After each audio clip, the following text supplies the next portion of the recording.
The topics are priceless and the conversation is free.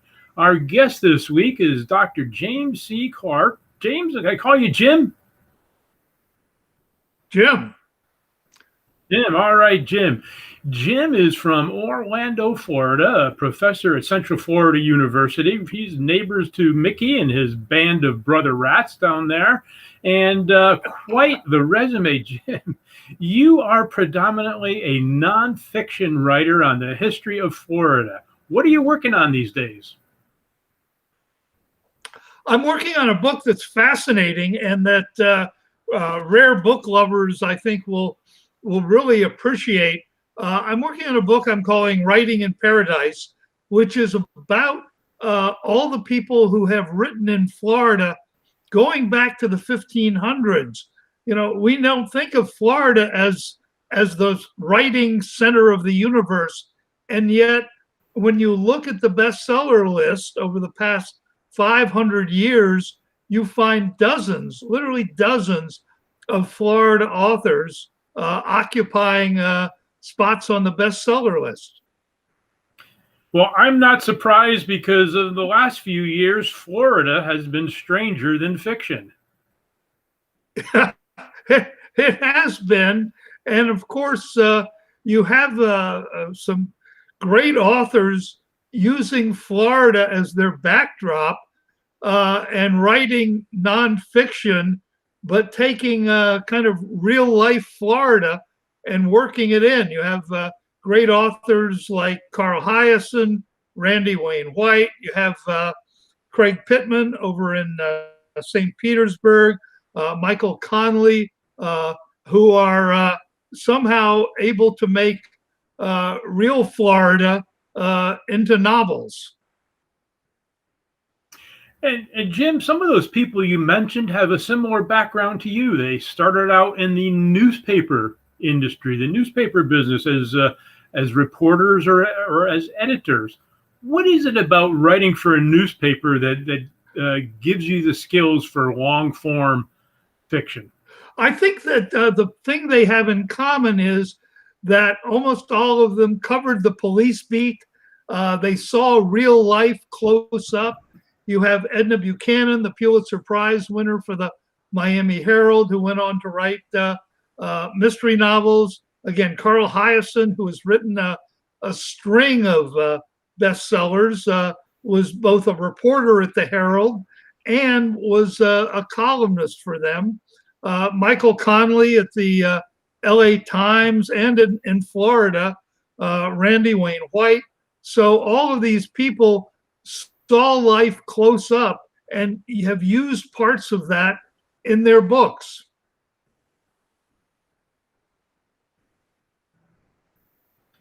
Pretty fortunate. Yes, it is. You primarily have been a history and nonfiction writer throughout your career. And I love your book, the 2012 Presidents in Florida. A lot has gone on in Florida in the last 8 years since you published that book. Are you thinking about an updated edition? Well, yeah, I would love to do one. It's kind of every time I think about it, Ed, it's like, where do you end it? You know, do I do it now? And then what happens if former President Trump runs in 2024? I may have to update this thing every 6 months or so.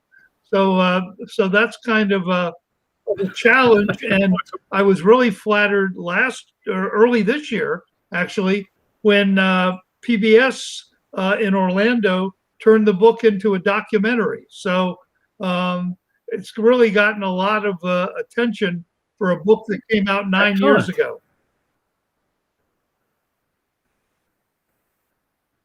Yeah, very good.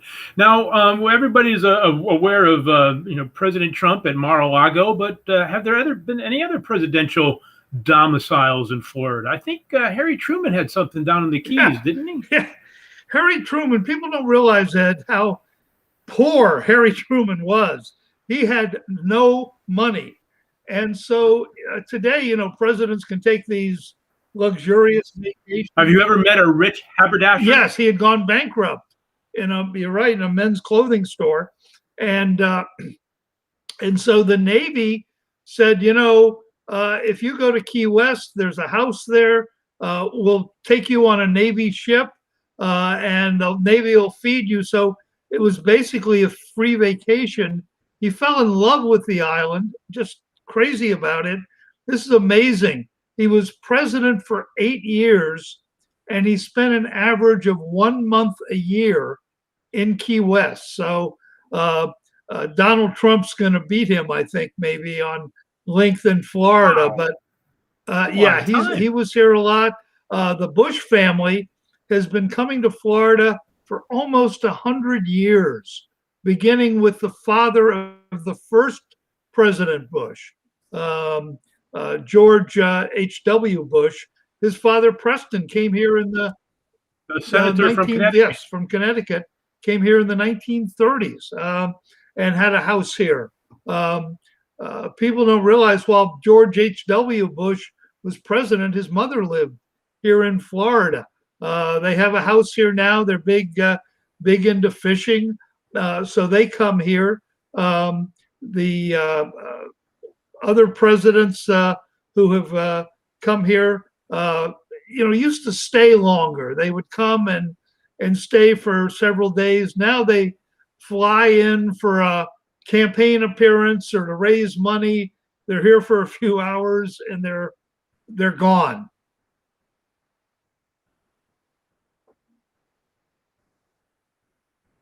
Jim, you are such a trove of information. I'm really looking forward to our discussion on Saturday at the Rare Book Cafe. Thanks for joining us. We're going to be talking a little bit of history, a little bit of fiction, and a whole lot of Florida. See you then. We'll see you then. Ed.